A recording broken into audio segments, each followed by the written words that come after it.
नमस्कार विद्यार्थी मित्रांनो आणि आदरणीय पालकांनो, महाराष्ट्र मेडिकल करिअर काउन्सिलिंग या युट्यूब चॅनल तर्फे मी आपली मार्गदर्शक शमी महाडेश्वर तुम्हा सर्वांचे मनापासून स्वागत करते। आजचा हा व्हिडिओ कोणत्याही सामान्य अपडेटसाठी नाही, तर हा व्हिडिओ आहे विद्यार्थ्यांच्या मनातील संतापाला आणि त्यांच्या त्रासाला वाचा फोडण्यासाठी। काल 18 जून रोजी NTA कडून विद्यार्थ्यांना एक मेसेज आला आणि 21 जूनच्या रिनीट परीक्षेसाठी पुन्हा ऍडमिट कार्ड डाउनलोड करायला सांगितले।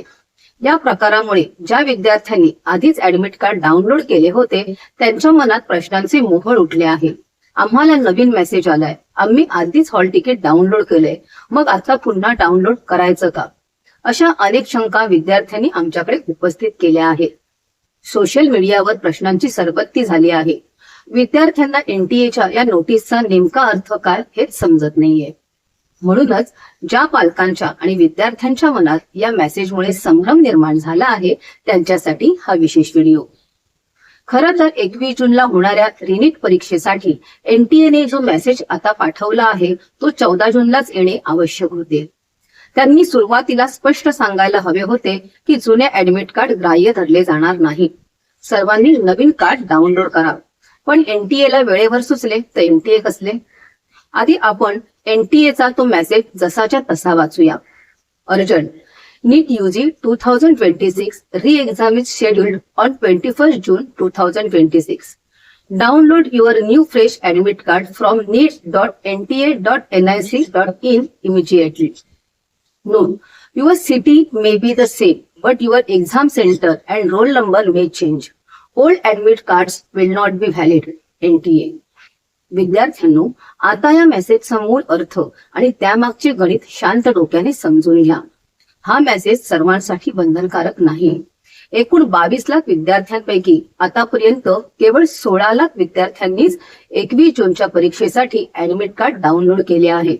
याचा सरळ अर्थ असा की अजूनही 6 ते 7 लाख विद्यार्थी असे आहेत ज्यांनी नवीन ऍडमिट कार्ड डाउनलोड केलेलेच नाही। त्यामुळे हा मेसेज प्रामुख्याने त्या विद्यार्थ्यांसाठी एक रिमाइंडर म्हणजे आठवण म्हणून पाठवला आहे। थोडक्यात सांगायचे तर ज्यांनी अजूनपर्यंत एकदाही रिनीट परीक्षेचे नवीन हॉल तिकीट डाउनलोड केलेले नाही त्यांनी ते तातडीने डाउनलोड करायचे आहे। आता दुसरा महत्वाचा मुद्दा, ज्यांनी 14 जून नंतर किंवा 17 जून आधीच डाउनलोड केले आहे त्यांनी काय करायचे? जर तुम्ही तुमचे ऍडमिट कार्ड 14 जून नंतर किंवा विशेषतः 17 जून आधीच डाउनलोड केले असेल तर तुम्हाला काळजी करण्याचे कोणतेही कारण नाही। तुमचे तेच ऍडमिट कार्ड परीक्षा केंद्रावर 100% ग्राह्य धरले जाईल। पण घोळ कुठे झालाय? 14 जूनला जेव्हा ऍडमिट कार्ड डाउनलोड करायला सुरुवात झाली तेव्हापासून 17 जून पर्यंत NTA ची अधिकृत वेबसाईट पूर्णपणे हँग झालेली होती। विद्यार्थ्यांना त्यांचे हॉल तिकीट नीट डाउनलोड करता येत नव्हते। बरं, तांत्रिक चुकांची तर मर्यादाच संपली आहे। वेगवेगळ्या जात संवर्गातील विद्यार्थ्यांना जे दिव्यांग नाहीत आणि ज्यांना कोणत्याही लेखनिकाची म्हणजे स्क्राईबची गरज नाही अशा सर्वसाधारण विद्यार्थ्यांच्या ऍडमिट कार्डवर सुद्धा स्क्राईब किंवा Y असे छापून आले। NTA ने आधी सूचना द्यायला इतका उशीर केला, त्यात पुन्हा हा स्क्राईबचा नवीन घोळ घालून ठेवला। NTA सातत्याने गोंधळात गोंधळ घालत आहे।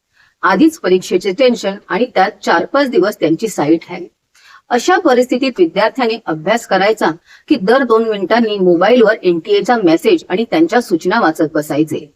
पूर्वीच्या काळी एकदा परीक्षाच्या बोर्डाची सूचना आली की पुढचे 8 दिवस सर्व काही शांत असायचे आणि विद्यार्थी एकाग्रतेने अभ्यास करायचे। पण आता मात्र NTA चा घोळात घोळ आणि विद्यार्थ्यांचा होतोय खेळ। आपण अतिशय आदराने डिजिटल इंडियाचा नारा देतो, पण वास्तवाचे भान कुणाला आहे? आजही ग्रामीण भागात कित्येक विद्यार्थी असे आहेत की ज्यांना कॉम्प्युटर विकास किंवा स्मार्टफोन मिळणे देखील कठीण आहे। काही विद्यार्थ्यांना फोन चार्जिंगसाठी कित्येक किलोमीटर पायी शहरात चालत जावे लागते। NTA ने दिलेल्या विशिष्ट कालावधीतच त्यांनी फॉर्म भरावे किंवा कार्ड डाउनलोड करावे अशी अपेक्षा करणे चुकीचे आहे। त्या गरीब विद्यार्थ्यांच्या भागात वेळेवर वीज असेल का? त्यांच्याकडे इंटरनेटची सुविधा असेल का? त्यांच्या भागात सायबर कॅफे असतील का? आणि जर सायबर कॅफे असतील तर तिथे जायला पैसे असतील का? जवळच्या भागात प्रिंटरची सुविधा असेल का? अशा अनेक मूलभूत प्रश्नांकडे NTA पूर्णपणे डोळेझाक करत आहे आणि यामुळे सामान्य विद्यार्थी नाहक भरडले जात आहेत। यावर आमची महाराष्ट्र मेडिकल करिअर काउन्सिलिंग तर्फे NTA ला स्पष्ट विनंती आणि मागणी आहे की ज्या विद्यार्थ्यांना डिजिटल सुविधा उपलब्ध नाहीत अशा विद्यार्थ्यांसाठी तुम्ही विशेष मार्गदर्शन केंद्रे उभारली पाहिजे, जिथे त्यांना मोफत ऍडमिट कार्ड मिळतील. सर्वात महत्वाची गोष्ट, ऐन परीक्षेच्या दिवशी 21 जूनला जर एखादा विद्यार्थी जुने हॉल तिकीट घेऊन किंवा तांत्रिक चुकीचे हॉल तिकीट घेऊन परीक्षा केंद्रावर पोहोचला तर त्याला बाहेर न काढता परीक्षा केंद्रावरच त्याचे नवीन हॉल तिकीट डाउनलोड करून देण्याची संपूर्ण जबाबदारी NTA घेतली पाहिजे. कारण परीक्षेतील हा सर्व तांत्रिक घोळ NTA निर्माण केला आहे, विद्यार्थ्यांनी नाही. तरीही अशा सुविधांची सध्या उपलब्धता नसल्यामुळे तुम्ही दक्षता घ्या आणि रिनीट परीक्षेचे ऍडमिट कार्ड पुन्हा एकदा डाउनलोड करा. परीक्षेचे केंद्र किंवा रोल नंबर माहिती नसेल तर चुकीच्या ठिकाणी जाऊन विद्यार्थ्यांचे नुकसान होऊ नये याची काळजी आता आपल्यालाच घ्यावी लागेल. शेवटी विद्यार्थ्यांना मी इतकंच सांगेन, तुमच्या हातातील ऍडमिट कार्डवर परीक्षेची तारीख 21 जून 2026 हीच असली पाहिजे. जर मनात थोडी जरी शंका असेल किंवा आधी डाउनलोड केलेल्या कार्डवर काही चूक असेल तर आजच मोबाईलवर किंवा कॉम्प्युटरवर जाऊन पुन्हा एकदा नवीन फ्रेश ऍडमिट कार्ड डाउनलोड करून त्याची प्रिंट काढून घ्या. यात आपले काहीही नुकसान होणार नाही. आणखी एक महत्वाची गोष्ट, काल रात्री नॅशनल टेस्टिंग एजन्सीने NTA आपल्या X हँडलवर नीट UG 2026च्या विद्यार्थ्यांसाठी एक महत्वाचा आणि दिलासादायक संदेश जारी केला आहे. तो विद्यार्थ्यांनी नीट समजून घ्यावा. 1. परीक्षा वेळेवरच होणार. नीट UG 2026ची परीक्षा अवघ्या 3 दिवसावर आली असून ती ठरलेल्या वेळापत्रकानुसारच घेतली जाईल. सोशल मीडियावरील कोणत्याही अफवांवर किंवा परीक्षा पुढे ढकलली गेल्याच्या बातम्यांवर विश्वास ठेवू नका. केवळ NTA अधिकृत माहितीवरच विसंबून राहा. 2. सुरक्षित आणि पारदर्शक परीक्षा.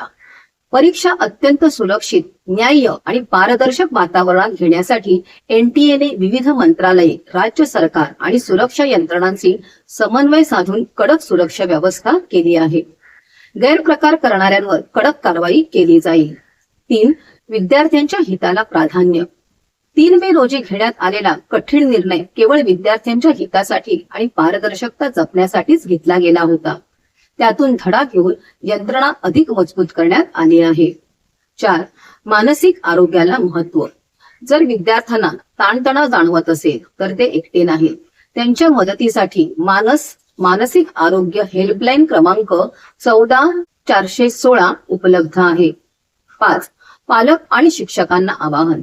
पालकांनी, शिक्षकांनी आणि समाजाने विद्यार्थ्यांना शांत ठेवण्यास मदत करावी. कोणत्याही न पडताळलेल्या अफवा पसरवू नका, जेणेकरून मुले शांत आणि चिंतामुक्त मनाने परीक्षेला सामोरे जाऊ शकतील. विद्यार्थ्यांनो, तुम्हाला आलेल्या मेसेजचा कोणताही भीतीदायक अर्थ काढू नका.